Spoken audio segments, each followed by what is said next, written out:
rauði þráðurinn í þessari bók, hjartað í þessari bók frá A til Ö er Jesús og það er bara ógeðslega mikilvæg og heavy kennsla. Og í dag ætlum við að skoða einn texta í Nýja testamentinu af mörgum sem að fjalla um það og skoða lykiltexta í Gamla testamentinu sem að vitnar um Jesú. Fyrri textin er í Jóhannesarguðspjalli kapla 5, aðeins um aðstæðnar og bakgrunnin, hvað er búið að gerast áður en Jesús droppar setningu sem hefur mjög mikilvægi. Það sem er að gerast í kapla 5 er það að Jesús er nýbúinn að lækna mann sem var lamaður og gæti ekki gengið. Gyðingarnir eru ekki sátti með það því hann gerði það á hvíldardegi og mátti ekki starfa þá. Jesús svarar og segir að faðirinn, hann starfar allt til þessa og hann starfar líka. Þá brjálast gyðingarnir og plana að drepa hann af því hann er að gera sig Guði jafnan. Gott að horfa í rétta myndavél. Og Jesús bregst við þessu mótlæti og fer að tala um það hvernig hann er eitt með föðurnum. Það er hvernig ef þú heiðrar soninn þá ert að heiðra föðurinn og ef þú heiðrar ekki soninn þá ertu ekki að heiðra föðurinn. Og Jesús heldur áfram og talar um hluti eins og orð hans og trú þín og Guð. Það er bara spurning um líf og dauða fyrir þig. Þannig að ef að Jesús er svo sem hann segist vera, ef hann er eitt með Guði, þá er það þess virði að hlusta og þá er það mjög mikilvægt bæði yfir höfuð en ekki síst innan samhengis Biblíunnar að þá ertu að lesa hluti með það í huga að síðan kemur maðurinn sem er Guð og fyllilega opinberar hvernig Guð er. Nú, þá myndir þið samt hugsa, Jesús, ef þú ætlar að koma með svona stóra fullyrðingu, þá lítur að geta fært rök fyrir máliðinni ef það er rétt. Það er nákvæmlega það sem hann gerir. Hann bendir á nokkur vitni eða bara færir nokkar röksendafærslur fyrir því að hann er svo sem hann segist vera. Hann bendir á Jóhannes skýraran sem kom og predikaði og var með mjög róttakan boðskap og var að skýra fólk og fá það til þess að snúast aftur til Guðs. Fólki trúði því að Jóhannes væri að tala fyrir Guð og hann væri kominn frá Guði.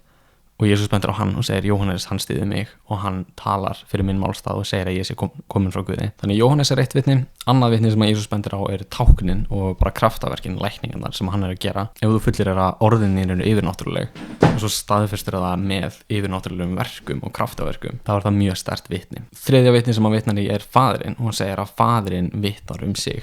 Faðirinn hafði jú talað með rödd af himni þegar Jesús var að skýrast og á fleiri stöðum þar sem hann segir, þessi er minn elskaði sonur, hlýðið á hann, farið eftir því sem hann segir. Og enn fremur hefur faðirinn svo sannarlega talað í Gamla testamentinu, í Lögmálinu og Sálmunum og Spámunum og það er mitt fjórða vitnið og mjög mikilvægt vitnið sem að Jesús vitnar í og sem rök fyrir því að Jesús er svo sem hann segist vera.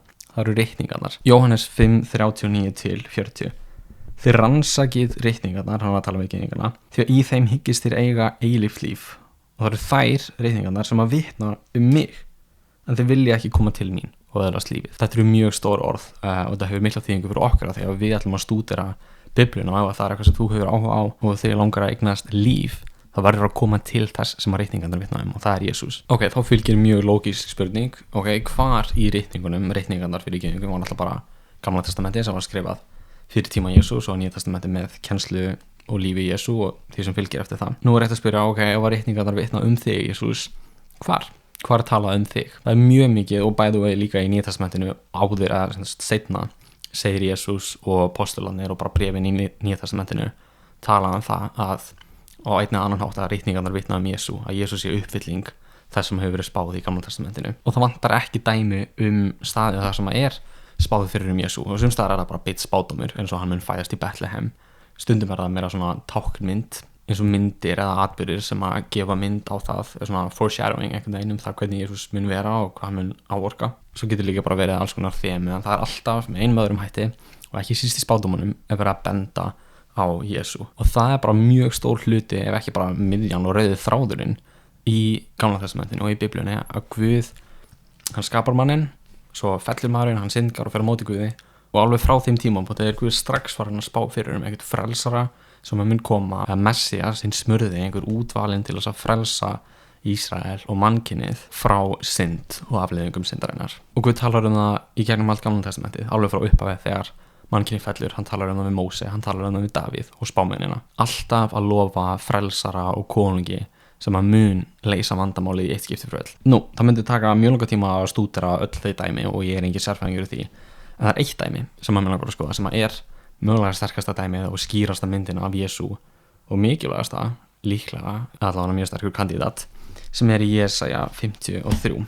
Jesaja var skrifað cirka 700 árum fyrir Krist og textin hér Messias hefur verið kallað mjög stórum hlutum. Þetta hefur verið kallað 5. Guðspjallið af sumum fræðimönnum. Póli Karp sem var nemandi Jóhannesar lærisveins Jesú Hann var kennari á leiðtogakirkjunni og hann talaði að þessi texti væri svona hinn gildi passíusálmur Gamla testamentisins. Martin Luther sagði að þetta væri texti sem allir kristir ætti að leggja á minnið af því hann við það mikið vægi.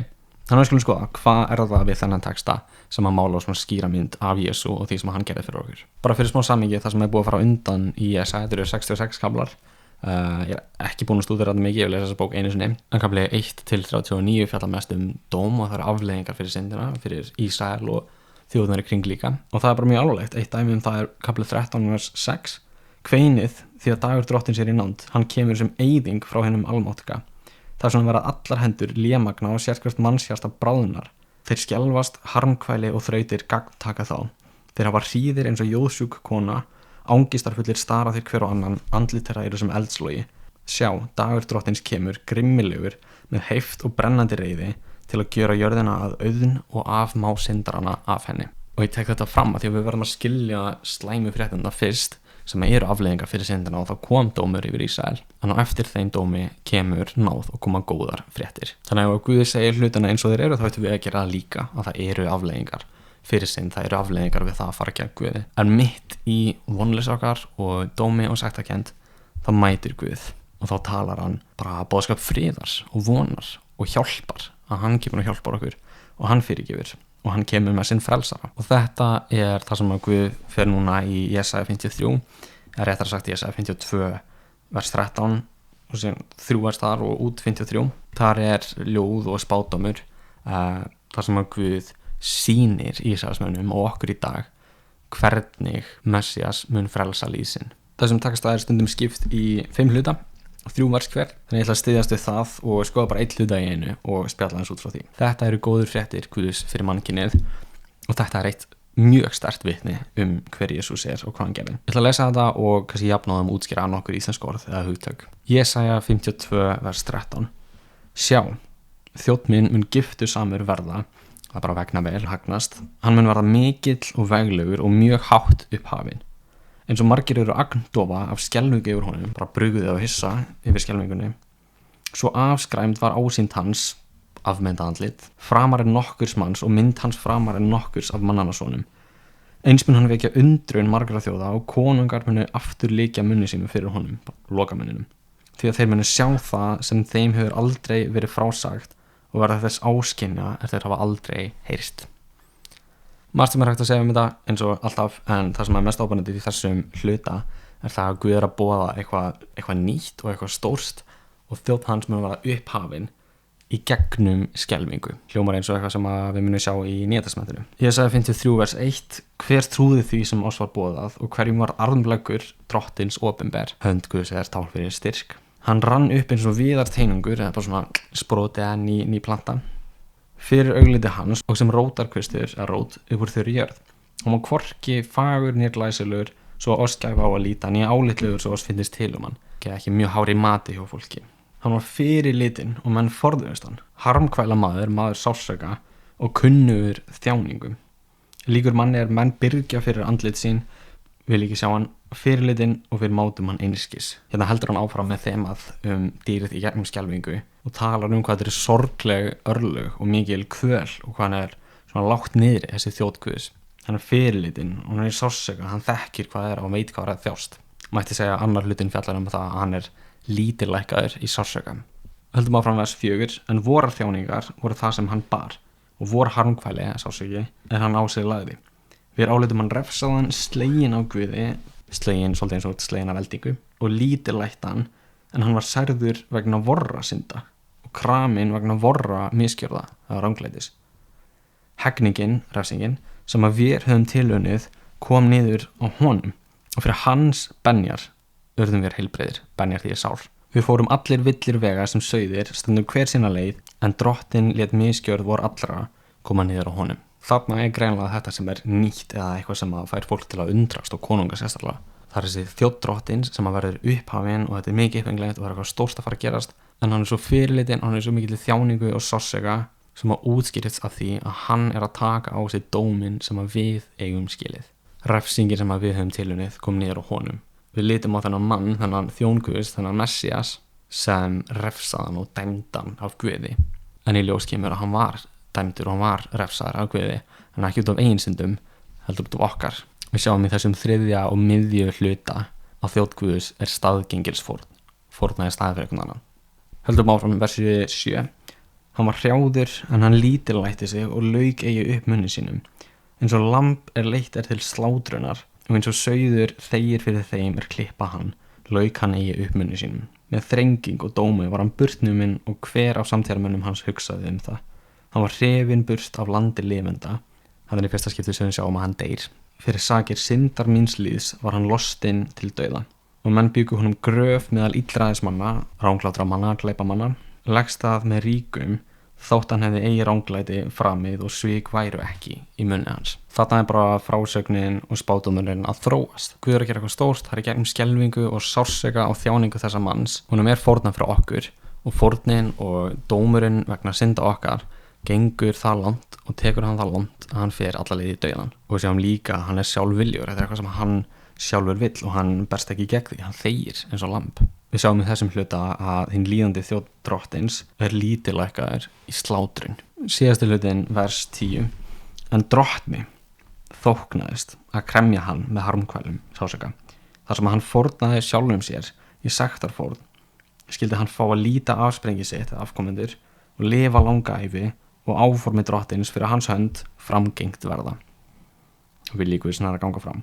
Vegna þeirra hörmunga sál hans þoldi, mun hann sjá ljós og seðjast, vera satisfied. Þá menn læra að þekkja hann, mun hann, hinn réttláti þjónn minn, gjöra marga réttláta og hann mun bera misgjörðir þeirra. Fyrir því gef ég honum hérna mörgu að hlutskipti og hann mun öðlast hérna voldugu að herfangi, bara svona sigur að fengur úr einhverju baráttu. Fyrir það að hann gaf líf sitt í dauðan og var með illræðismönnum talinn. En hann bar syndir margra og bað fyrir illræðismönnum. Ok, þarna erum við að sjá mjög svipað og sáum í fyrsta hlutanum að þessi þjóð upphafin og honum umbunað. Þetta stórkostlegt, þetta ekki bara harmleikur, heldur það líka dýrð. Hann búinn að deyja en svo kemur í ljós hérna að hann fær að lifa langa ævi og herfang hans eða umbun verðlaunin hans mun hann fá að njóta að eilífu. Þjóð drottins upphafin vegna sektarfórnar. Það Jesaja 52:3.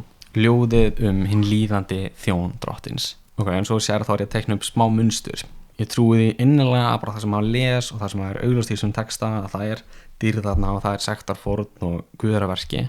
Bara face value mjög augljóst að þarna að vera fórnamanni sem var frelsar einhvern annan. Ok, en ég tek samt þetta munstur fram að því að það var gyðinglegt eða svona austrænt stílbragð í bókmenntum að skrifa ekki endilega eins og við gerum í vestrinu í dag. Við hugsaum oft svona, ok, punktur 1, punktur 2, punktur 3, þess vegna niðurstaða, svolítið svona vísindalegt. Og það gott og bara 100%. En hvað var þar list, voru þeir með svolítið annan stíl. Þar sem þeir oft settu fjársögun ekki í lokin, heldur í miðjuna og letu textan svolítið spegla eða benda á fjársögun. Þetta stílbaraða konseptu kallað á ensku chiasm, veit ekki hvað íslenska orðið Og þú sér það á ýmsum stöðum í biblíunni, en ég fer samt varlega með það að leggja það á eitthvað og það getur verið minn misskilningur eða bara mín túlkun. Það er svona ítrekka ég að face value stendur bara textin og það augljóst hvað gangi. En skilningur á hvernig gyðingar skrifu getur hjálpa okkur að sjá kannski hvar ástæðan liggur og ekki breytt skilning okkar, en bara dýpkaðan. Og lestu textan sjálfur og skoða þú hvort að þér finnst þú sjá munstur þar sem að eitthvað í upphafið textans speglar það sem í miðjunni og svo eitthvað annað aðeins nær og svo eitthvað einstakt í miðjunni sem virðist vera hér þar sem að það einhver dýrð í gegnum eitthvað sársauka og skelfingu. Nær miðjunni þjóð Guðs bara lítillækkaður og hann í sársauka, hann í dauða og í miðjunni sjáum við af hverju og hvað raunverulega að gerast, hvað það áorkar. Allt þetta stendur, en mesta svona opinberunin og mesta sjokkið og svo maður segja, það skandallinn og góðu fréttinar það að þjóð Guðs deyr fyrir okkur. Aftur við þurfum að fara varlega með svona stílbröð, en þetta getur hjálpa okkur að sjá hvar áherslan liggur. Og við ættum að láta Biblíuna túlka sjálfa sig frekar en að við leggjum einhverja filter ofan á hana. Þið fattir hvað að fara. Þetta ljóð, þessi spádómur í Jesaja 52:3, þetta svo stórkostleg og heilög opinberun á því hver Jesús og hvað hann gerði á krossinum og í upprisu sinni. Hann var upphafinn, hann mun ná til þjóðana, fólk mun verið í sjokki. Hann var fyrirlítinn og menn hneykslust á honum, hann var í djúpum sársauka, bara svipuhöggin og það sem hann þoldi og þyrnin koronan og krossin sem hann bar og ekki síst að vera neldur á kross. Sú þjáning einmitt sú þjáning sem við myndum vilja loka augum okkar fyrir. Fram fyrir dómuru sínum þá þagði Jesús, hann sagði ekki hluti. Nýja testamenti talar Jesús sem lamb Guðs eins og í þessum texta. Hann dó, hann var jarðaður í gröf ríksmanns sem hét Jósef. Nýja testamenti kennir að hann hafi ekki framið ranglæti, hann var syndlaus, sá eini. Nýja testamenti kennir að það vilji Guðs að kremja, að láta Jesú þjást til þess að vinna okkur, til þess að kaupa okkur frjáls. Og Nýja testamenti talar það að við erum verðlaunin sem að Jesús fær, við erum gleðin sem að beið hans. Og Nýja testamenti ekki síst talar það að Jesús reis upp frá dauðum, hann lifir enn í dag. Og á krossinum þá bað hann bað fyrir þeim sem voru að krossast hann og sagði: Faðir, fyrirgeðu þeim, þeir veit ekki hvað að gera. Og punkturinn, bara hjarta og opinberun, það sem að Guð að sýna okkur í þessu ljóði, það að lausn Guðs við vandamáli mannkins frá fyrstu blaðsíðu Biblíunnar til síðustu blaðsíðu Biblíunnar það að þótt að við eigum skilja að fá dóm og refsingu og borga fyrir syndir okkar sjálf, þá vill hann það svo lítið að því að hann veit hvað það sársauka fullt og hann veit að það kostar okkur eilíðina með Guði. Þannig að hann stígur niður sjálfur, fer í hennan skít og hennan sársauka og þjáningu og deyr staðgengilsfórn fyrir okkur. Hans sár læknuðu okkur og færðu okkur frið. Þetta ástæðan fyrir því að sumir kalla þetta 5. Guðspjallið. Þetta ástæðan fyrir því að Jesús sagði að ritningarnar vitna hann. Og mættum við ekki vera eins og gyðingarnir sem að Jesús talaði við í Jóhannes 5, sem stúdera þetta en vilja ekki koma til Jesú og eignast lífið sem að Biblían talar Mér langar svo sannarlega að stúdera Biblíuna og ég vona að þú vilja gera það líka. Og ætlum að gera það saman í vetur. Ef þetta gagnast þér hérna á YouTube, flott. Ef þú erst í Reykjavík og langar að kíkja í kirkju, joina ykkur umræðahópinn, það er mjög skemmtilega að gera það saman heldur en að horfa á YouTube-vídeó. Þannig að ætlum að stúdera Biblíuna í vetur, mætti það leiða okkur til Jesú. Tölum síðast orð Guðs sem slíkt, núna það hvernig rauði þráðurinn í Biblíunni Jesús og hvað hann gerði fyrir okkur á krossinum. Næsta skipti ætlum við að fletta á blaðsíðu 1, 1. Mósebók, 1. kafli, vers 1. Skoða sköpunarsöguna, vinna okkur síðan í gegnum helstu kafla, helstu kennslu Biblíunnar, sjá söguþráðinn og hvernig Biblían bendir okkur á Jesú. Mættum við koma til hans og öðlast lífið. Mér langar að enda á smá bæn, joina mig ef þú vilt. Faðir, þakka þér fyrir það hvað þú opinberar okkur í Biblíunni, að já, þú leifir okkur hugsa sjálfstætt og hugsa gagnrýnið, en líka að þú bara talar til okkar þinn sannleik í þunnu orði og þakka þér fyrir rökin sem að fylgja því. Takk fyrir það að þú gefur okkur Jesú, að þú bókstaflega lést hann deyja fyrir okkar syndir. Ég bið að blessa þann sem er að horfa. Vill þú sýna honum hve heitt og hve djúpt þú elskar hann og vill þú hjálpa okkur öllum að treysta þér. Takk fyrir það að þú dóst fyrir okkur á krossinum. Takk fyrir það að þú vill leiða okkur framvegis og vera ekki bara frelsar okkar, heldur drottinn og leiðtogi. Hjálpa okkur að sjá hver þú ert, hjálpa okkur að kynnast þér, njóta lífsins með þér og lifa lífið sem að heyra þig. Í nafni Jesú. Amen.